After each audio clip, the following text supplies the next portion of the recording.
All right, so good morning or good afternoon. This is Mr. Goyaso, and today, as y'all can see at the top, we are talking about factoring special cases, okay?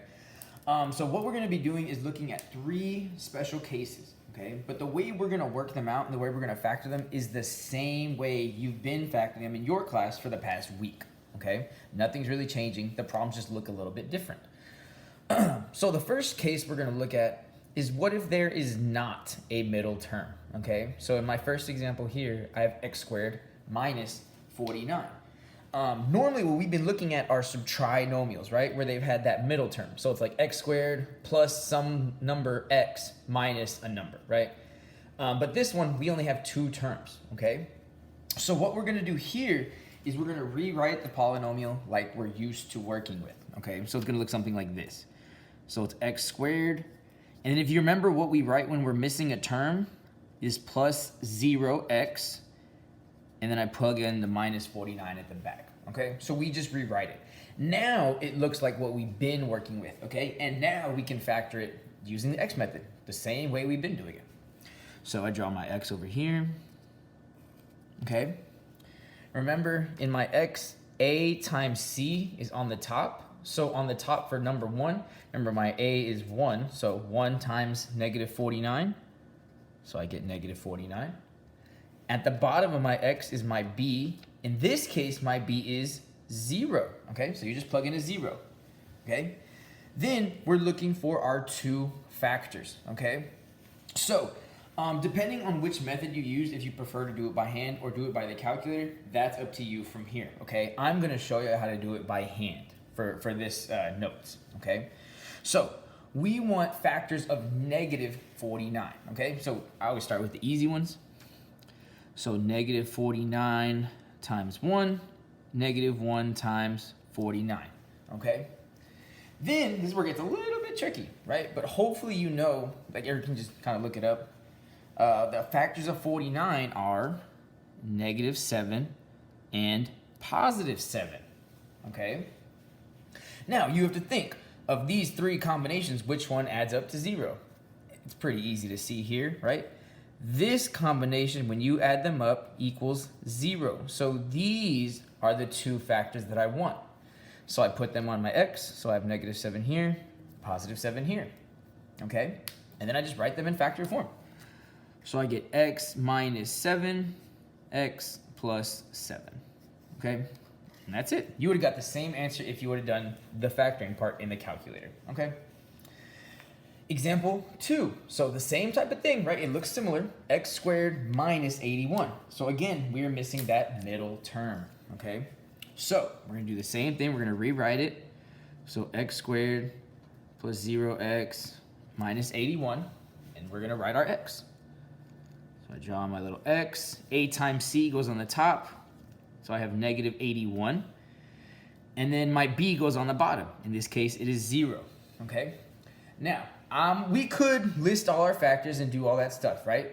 But there is a little trick when you're missing this middle term, okay? And the little trick is that the factor is the square root of, like, take off the minus sign, it's the square root of that number, okay? And it's a positive and negative. Because if you look here at negative 49, right? The square root of 49 is 7, right? So I have a positive and minus 7. If you took the square root of negative 81, right? You would get positive 9, and then that would mean negative 9 is the other factor, okay?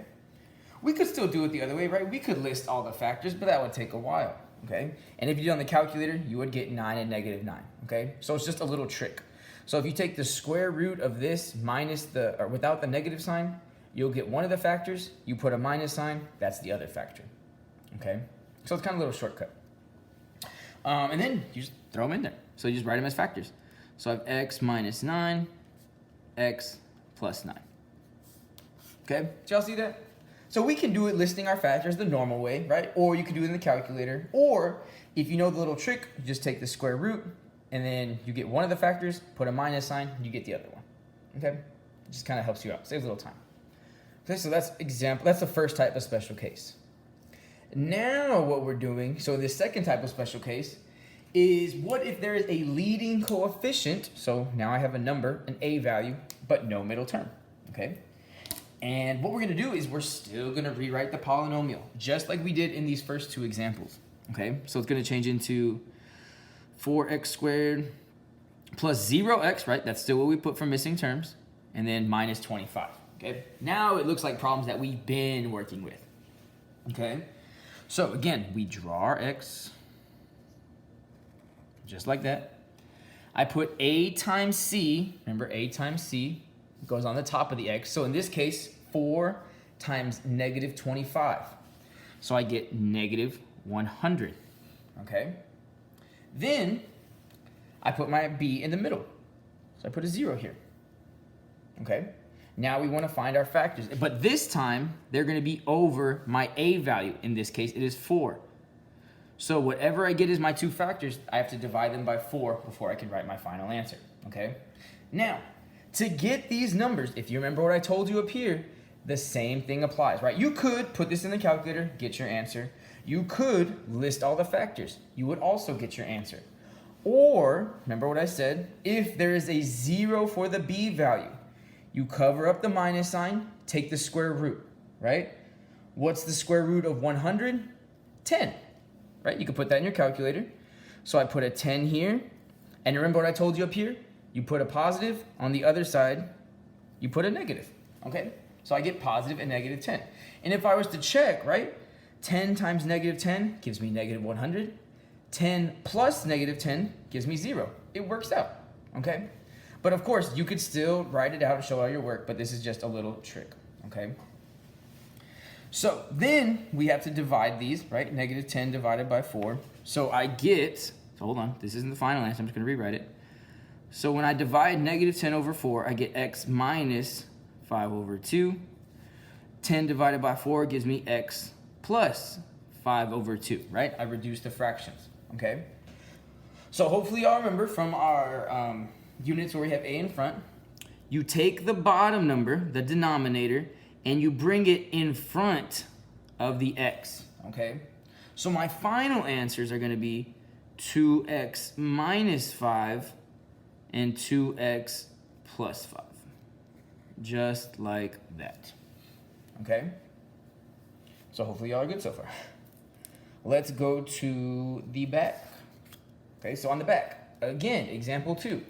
I have 9x squared minus 49, okay? So again, we're gonna rewrite it. So 9x squared plus 0x minus 49, okay? So I have it, I filled in the missing term, and I draw my x, okay? A times c goes on the top, so don't get freaked out here. 9 times negative 49 gives me a massive negative 441, okay? And my b, still 0, right? I'm still missing a term, so it's still 0, okay? So this is where that trick really helps you out, okay?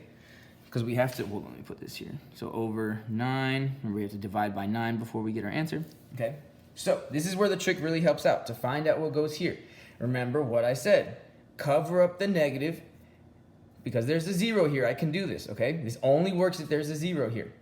So I cover up the negative, I take the square root of 441, okay? So the square root of 441 gives me 21. You can use your calculator for that. So I'm gonna take that 21, put it up here above the 9, okay?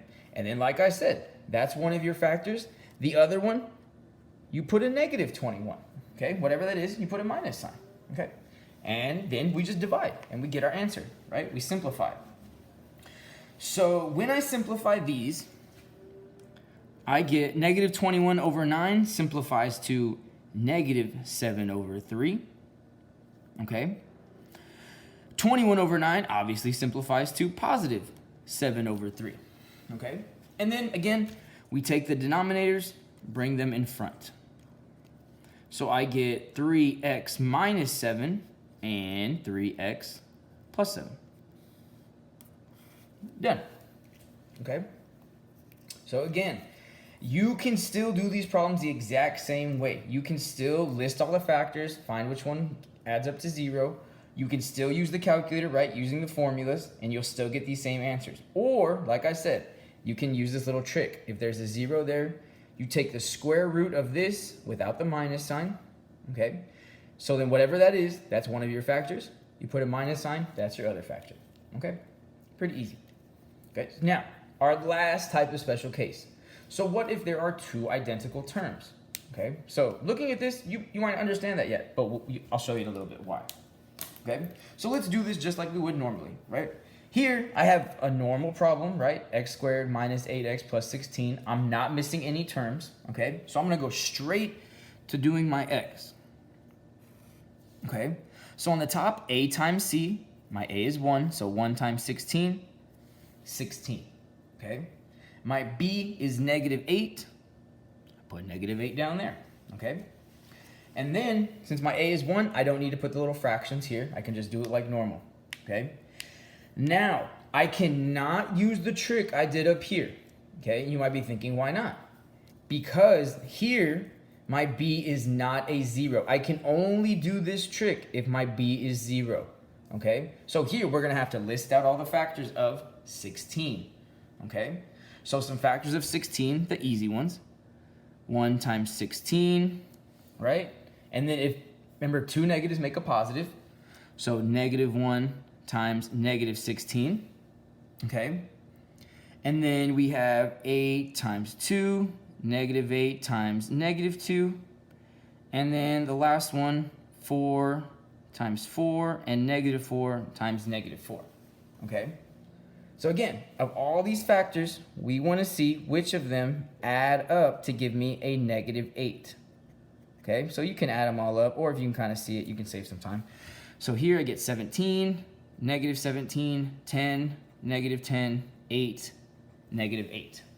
Okay, and remember, we want this negative 8, so there's only one that gives me negative 8.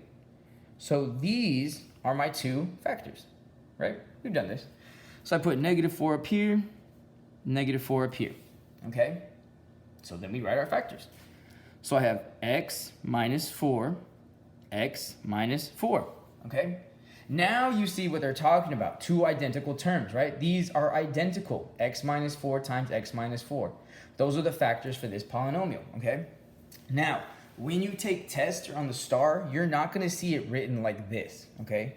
You're most likely gonna see it written like this, x minus 4 squared, okay? That means there's two of the same factor, okay? So if you have two identical factors, you can rewrite it, you can simplify it as just writing one factor squared, okay? And that's it. So that's that special case. Really not that special. Example 2, same type of thing. So again, I have w squared minus 14w plus 49, a normal problem. So we're going to do it with our normal x. I draw an x. Okay, a times c, my a is 1, so I put 49 up here.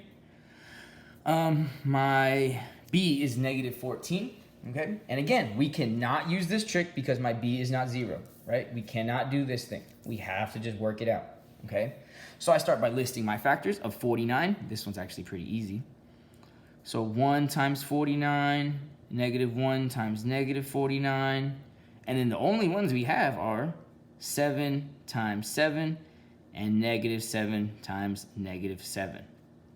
Okay, those are all the factors that give me positive 49.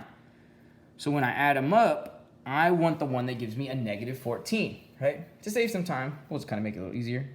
The only one that does that is this bottom one, right? This is the only one that gives me negative 14. Okay, so my two factors are, you guessed it, negative 7 and negative 7. So I put negative 7 there, put negative 7 there, right? Again, it looks familiar, just like the first one, okay? So we write our factors out, x minus 7 and x minus 7, right? That's the correct answer, but we want to simplify it. So when you have two factors, two terms that are exactly the same, you can rewrite that as x minus 7 squared. And that's it. That's all there is to it. Okay? So, again, these are the special cases. Again, they just take practice just like all things with factoring. So if you have any questions, ask your teacher, okay? But other than that, y'all have a great day. I will see y'all later.